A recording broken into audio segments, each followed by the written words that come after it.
Hello and welcome to LFI Educates. We are continuing with this chapter number 4, moving charges in magnetism.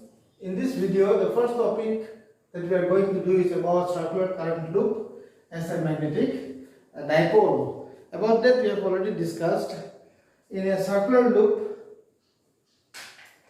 if current I is flowing like this in a circular loop, then we find out the polarity of the wire with the help of our clock rule.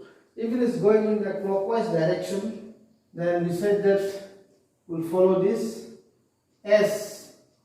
That means the wire is facing, this side is south, and the wire facing down part will be north. The reverse way is true. It will be on the other side will be north. So if it has both north and south direction, then we can say that a circular loop carrying current possesses magnetic dipole. Dipole means having two poles at a short distance. If this is a wire, one side north, one side south, so it can be considered together. We can say that it is a dipole. Now the magnetic dipole moment, and if I write at the center, then at the axis of the circular coil, you know this expression also, on the axis of a circular coil, the magnetic field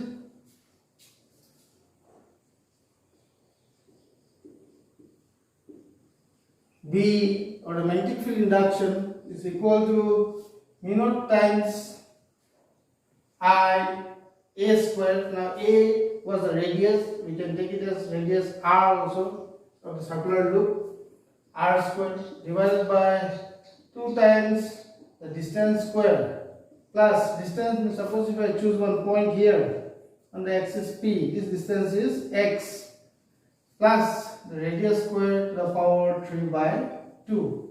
Like this we have grabbed the relation. If here X is much larger as compared to R, then the value of B, it will be mu naught I R square divided by 2 times X square to the power 3 by 2. This R can be neglected. In that case, 2 if we cancel it out, you get mu naught I R square divided by 2 times X cube. Now this one, if you introduce 2 pi in numerator and denominator, mu naught I pi R square divided by 2 pi X cube, and multiplying and dividing by pi, then this pi R square will give you the area of the coil. So it will become B is equal to mu naught IA divided by 2 pi X cube. And this term, mu naught I into A, magnetic dipole moment M is equal to I into A. Before we wrote N into I into A. N is the number of turns. Here it's only one turn, so it will be 1 times I into A. So it will become I into A. So magnetic dipole moment, if you introduce here mu naught M divided by 2 pi X cube. This will be the magnetic field due to the circular wire or magnetic dipole at the center of the loop. The next topic we'll study is about magnetic dipole moment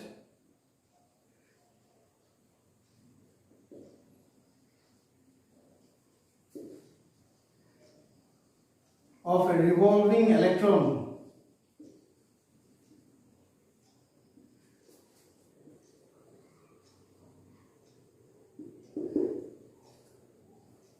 We all know that an electron revolves around the nucleus in an atom. So if an electron moves, then we know that charge is moving, and if charge moves, we all know that it will constitute electric current. Now if it has electric current in a circular path, it produces magnetic field as well. So it will have magnetic dipole moment. So we'll have to calculate and find out and see magnetic dipole moment of a revolving electron. Like this you can do. Suppose this is your nucleus plus Ze, we take the nucleus. This is your orbital radius r, suppose, and here is your electron. It's revolving around the nucleus. So what we'll do is,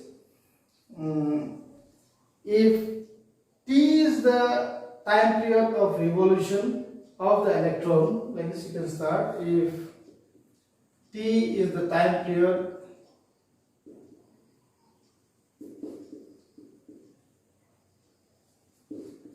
of a revolution of electron around the nucleus,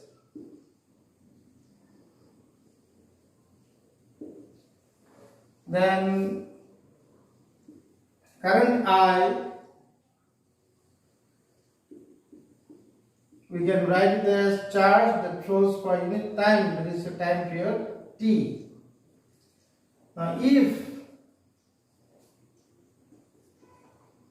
r is the orbital radius that I have taken here, the radius, if r is the orbital radius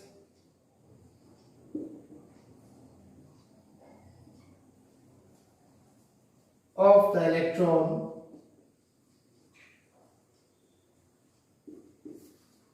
then we can find out the time period. T is equal to distance traveled by the electron going one round will be circumference of the circle 2 pi r divided by its speed, that is written as v.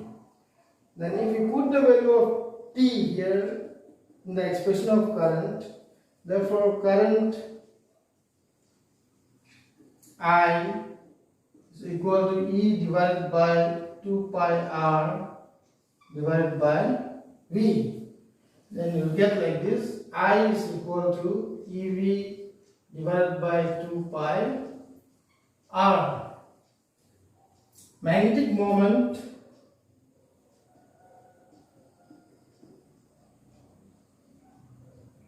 M is equal to NIA. Here N is 1, so we'll take I into A. I is equal to the current that we got it here, EV divided by 2 pi r, and A is the area of the orbit surrounding the nucleus, this region. So it is pi r square. So when r can cancel out, then we'll get M is equal to EV pi r divided by, here you can even cancel pi as well. So pi will not exist. It will be EVR divided by 2. Then in this expression, if we multiply and divide by mass of the electron, I'll write down here, if Me represents the mass of the electron, Me represents the mass of the electron, multiplying and dividing by Me,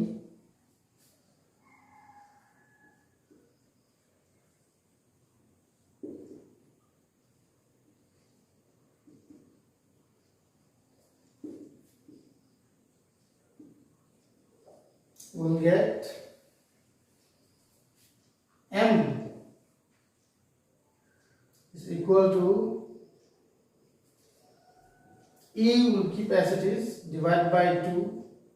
Here ME will come, and then VR will multiply this ME VR. M is equal to E MVR.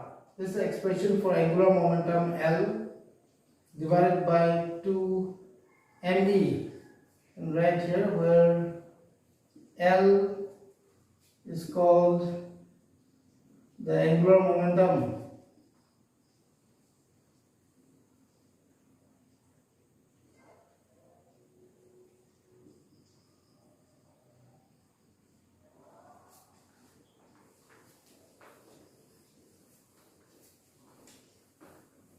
Here one expression you get, magnetic dipole moment divided by the angular momentum is equal to E divided by 2me.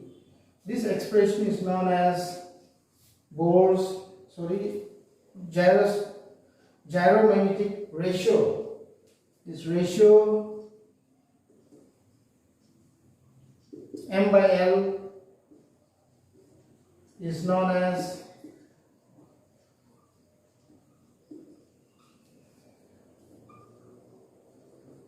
gyromagnetic ratio. Now, if you use Bohr's quantization condition using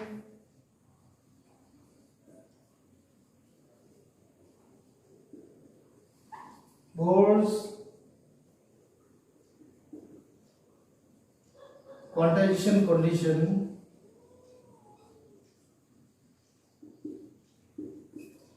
angular momentum is an integral multiple of nh divided by 2 pi. So now, this ratio will not take, this is one part, the gyromagnetic ratio we found out. L value, if you put it here, then therefore M is equal to, here, we'll put, therefore M is equal to E, L is NH, it's an angular momentum, is an integral multiple of h by 2 pi, and written 2 times n. In place of L, we write NH divided by, you have 2me from before, and now you are introducing 2 pi. So it will become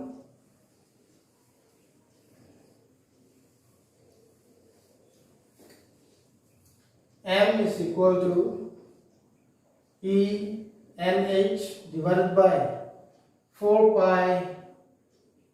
pi ME.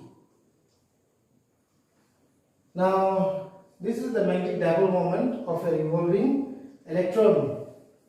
Now, for hydrogen atom, for n equal to 1, there is only for hydrogen atom, M is equal to EH divided by 4 pi ME. This expression we call it as Bohr's magnetism.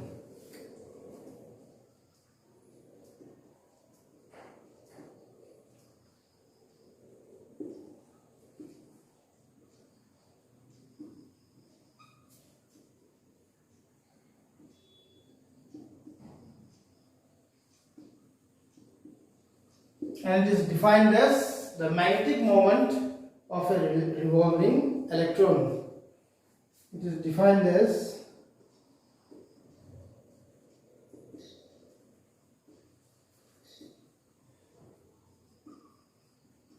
magnetic moment of a revolving electron.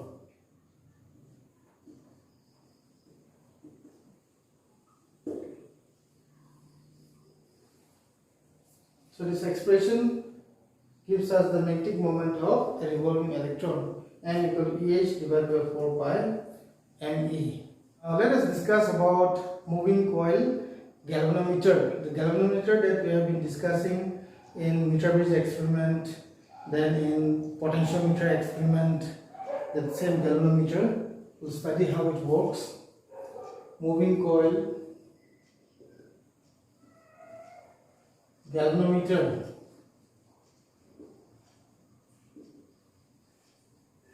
First of all, let us know its principle.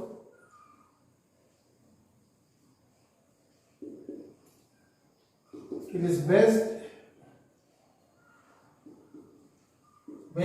fact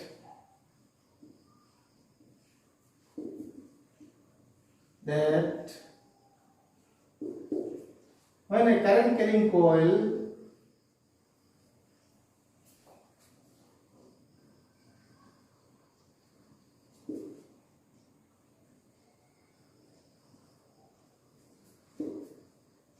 is placed in a magnetic field,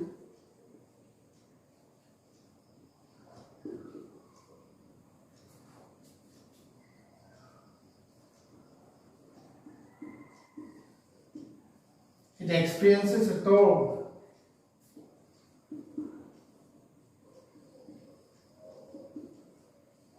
It experiences a torque. That torque tends to rotate the coil, and during that time the pointer attached to the coil shows the deflection. Now the constructional part, one screw taking here, from this screw one phosphor bronze wire or strap, one phosphor bronze wire will go down, then we'll allow the current to flow in this direction. But let us talk about the current later on. This coil, you make it rectangular like this,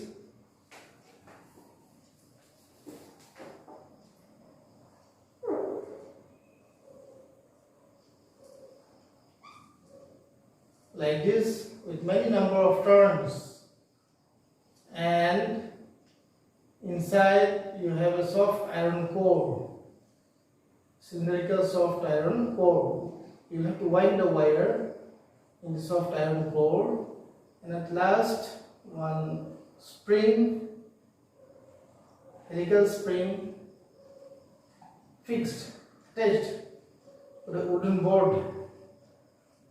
It will look like this.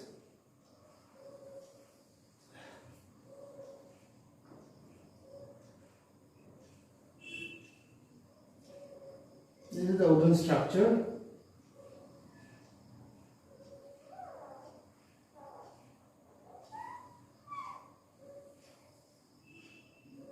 Then here you will have one screw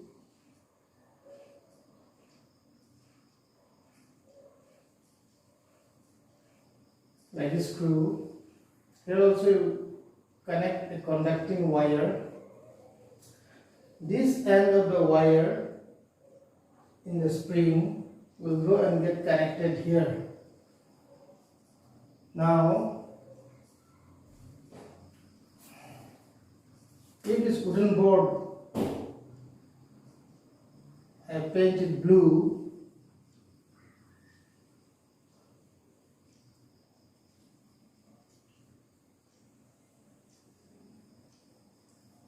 this is the outer case, like this, and then you'll have two magnetic pole pieces. In the radial way it is kept. Now what is a radial field? I'll show you. This end is suppose north, and this side you'll have south pole of the magnet. This is how it is arranged. I'll show you the radial field. The magnetic pole pieces are like this. This is north and this is south. Like this it is kept. The field is kept radial so that when the field lines passes from north to south, from here north to south, from here north to south, north to south, north to south, anywhere you keep the coil, whether you keep like this or like this, always the field line will come and hit the rectangular stripe at 90 degrees so that the rotation will be maximum. This type of field we call it as radial field.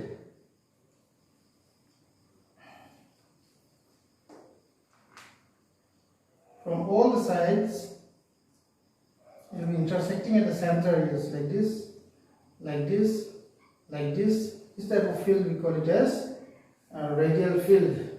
So this magnet also produces a radial field. That means wherever is the coil, always it will be cutting perpendicularly with the rectangular coil.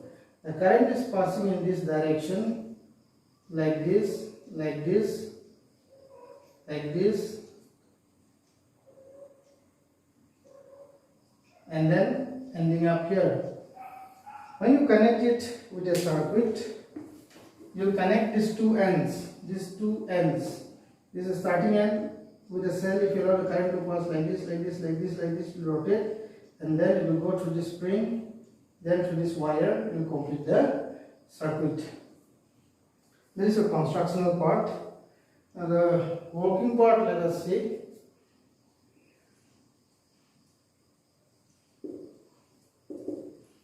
So whenever you pass current through a rectangular coil, place it in a magnetic field, then the torque experienced by the coil, deflecting torque we say here, deflecting torque, your expression is NB IA sin alpha or theta. We used theta earlier, but here as the field is radial,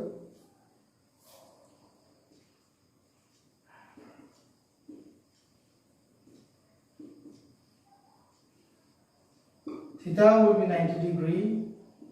Therefore, deflecting torque is equal to NBIA sin 90 degree is equal to 1. So it will be NBIA. During the time of deflection, when you are passing current, that time only the deflecting torque will act on it. If you write here, when current passes through the coil,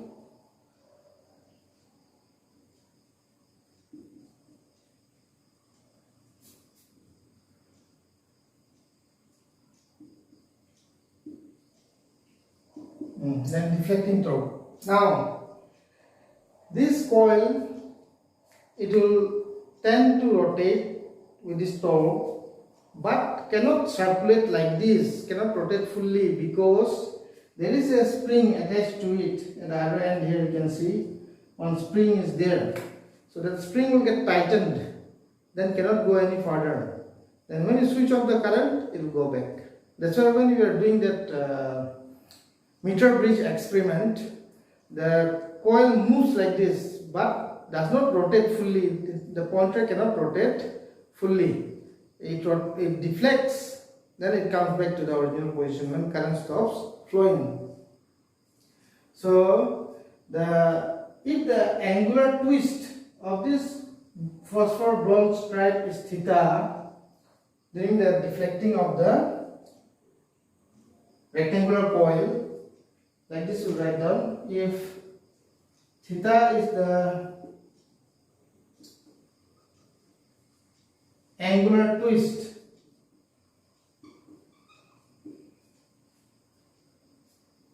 for restoring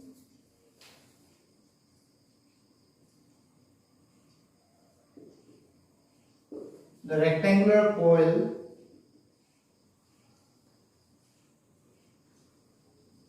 then why it will restore? Because when current is passed, it will deflect.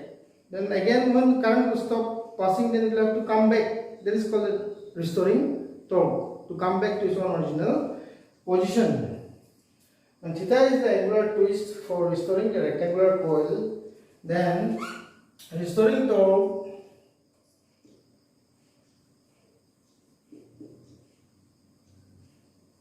we can write it as spring constant K into theta. We have studied in class 11, force in a spring is equal to Fx, x kx, studied as kx. And what is k? Then you used to say k is equal to force divided by unit displacement. But in this case, the displacement is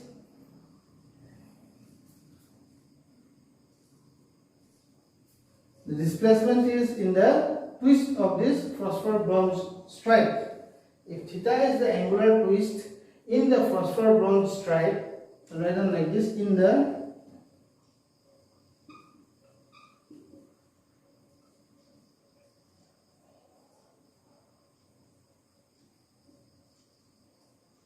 phosphor bronze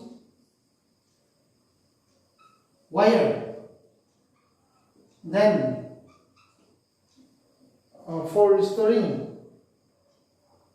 for restoring the rectangular coil, then restoring torque is equal to k theta. K, and now this displacement is not linear displacement, now this time it is angular displacement. So these two, deflecting torque and restoring torque, they are equal to each other. Then only it can come back to its own original position. So here, deflecting torque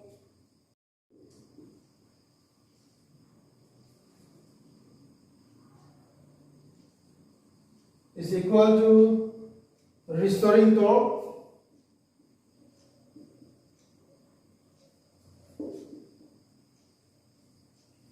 Deflecting torque is NBIA and restoring torque is K theta. It is K theta. So current I that passes through the galvanometer coil is equal to K theta divided by NBA. This can be written as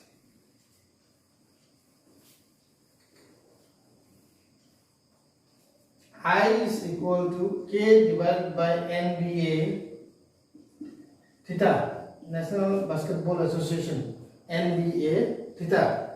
So this K divided by NBA is also known as the galvanometer constant G theta, where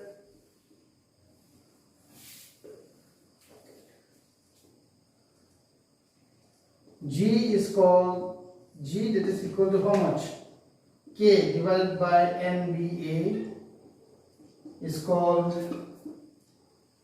the galvanometer constant.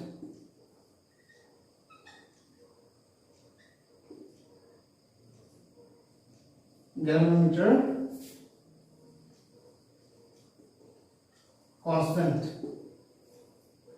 Or in other words, you can say that deflection is directly proportional to current I.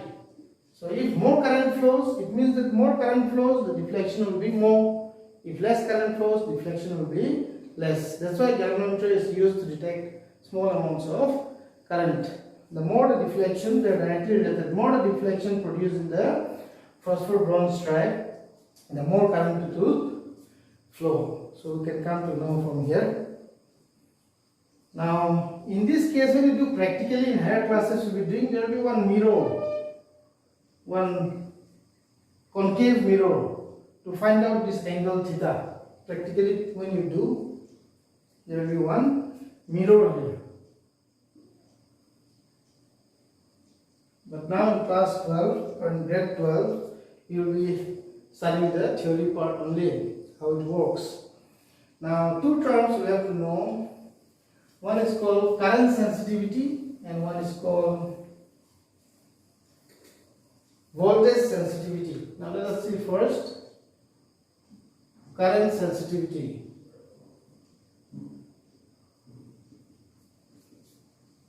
It is defined as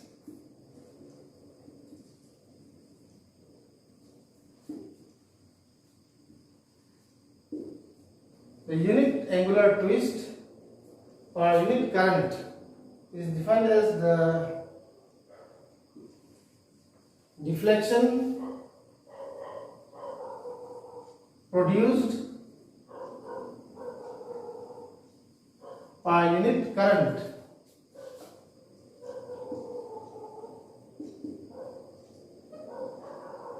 So current sensitivity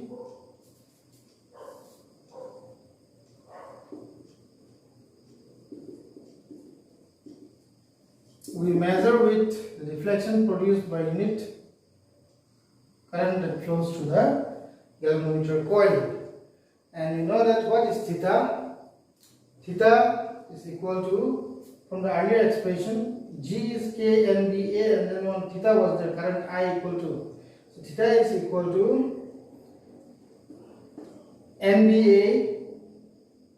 This was your expression. I is equal to K divided by NBA theta.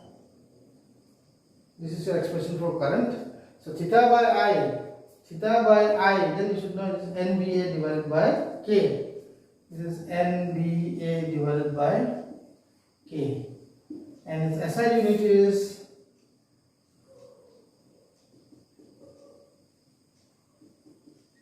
from here, from the definition we give, this is theta, and SI unit is radian per current is ampere. Radian per ampere. Then next term that we have to know here is about voltage sensitivity.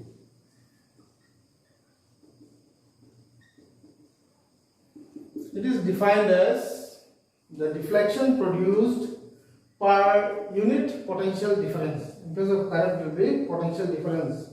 It is defined as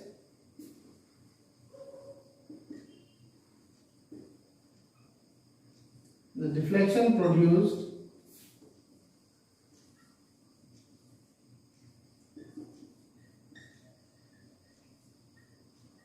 per unit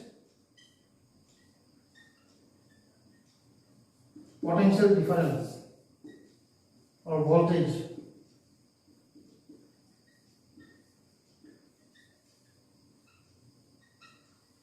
Here, to find out voltage sensitivity,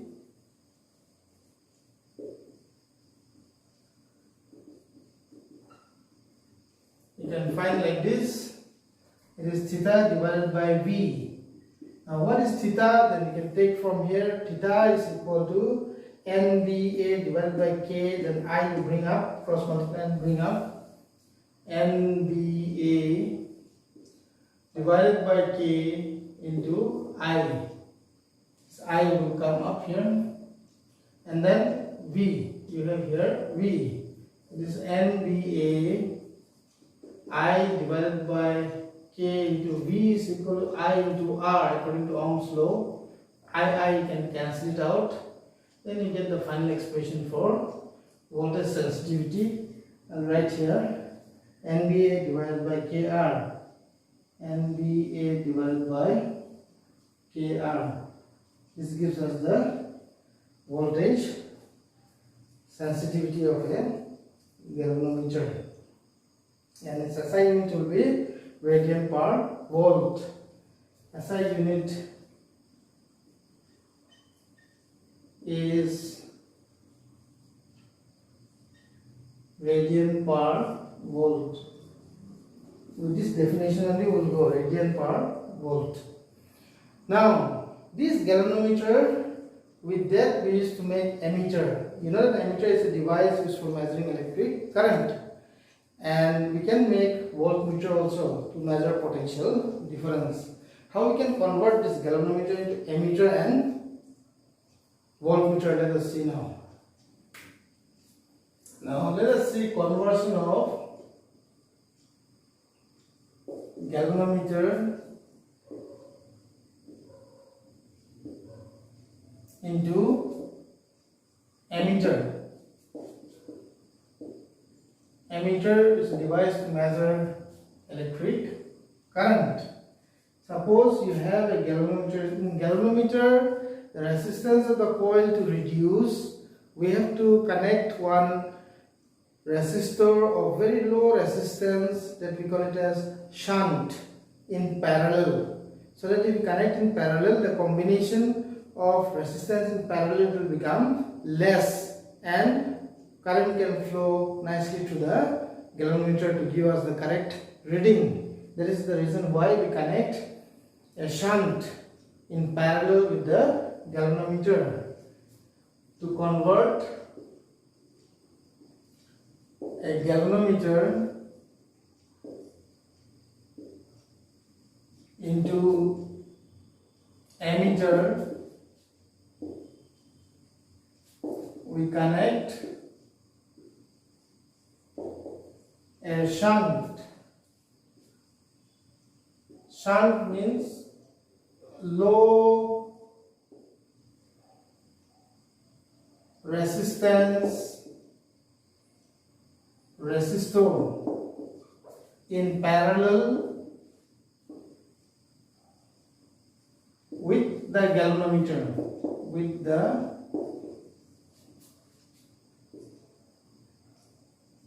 galvanometer. Now if I draw the galvanometer here, suppose this is our galvanometer. In this galvanometer I am connecting one shunt and write it as S here. This is the extra work that I have to do. Then this arrangement will be called as ammeter. Now if suppose current I is passing through it, then across the galvanometer is a branch here, so it will get distributed. If Ig current is going across the, let me write it as capital I, Ig current is going across the galvanometer, then here the current will be I minus Ig. I minus Ig. Now if you use Kirchhoff's second law, using, you can find out what should be the resistance of this resistor or the shunt. What will be its resistance? You can find out using Kirchhoff's voltage law.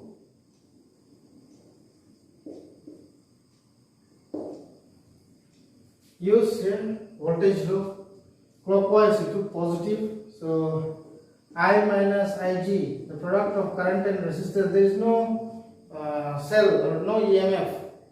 So sum of EMF will be 0. This is equal to product of resistance, that is S, and current flowing through it, I minus Ig. It is clockwise. But in this galvanometer, the current is in the clockwise, anti-clockwise direction. So we'll take it as negative minus Ig G. From here you can find out I minus Ig. If I bring towards my left, positive will become negative, minus IgG. Minus minus you can cancel it out, and S, you get the formula to calculate.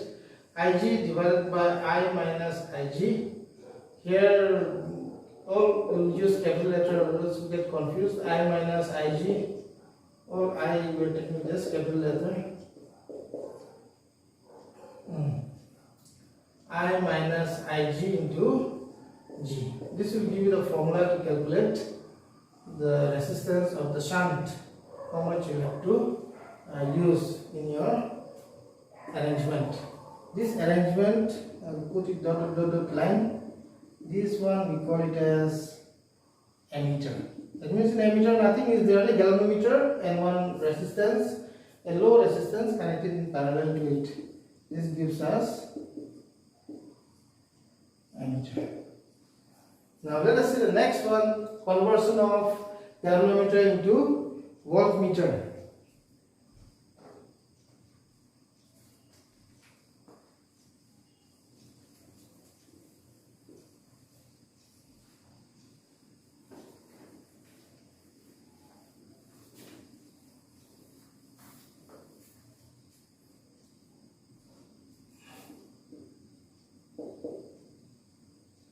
These are very important topics for exam purpose.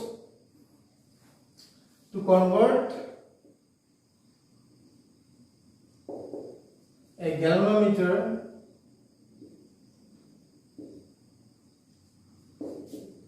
into voltmeter,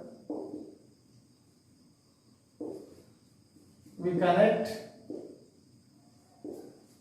or write down, to convert a galvanometer into voltmeter, connect a high resistance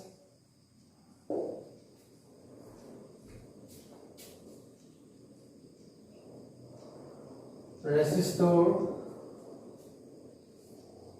let us say it is R, in series with the galvanometer.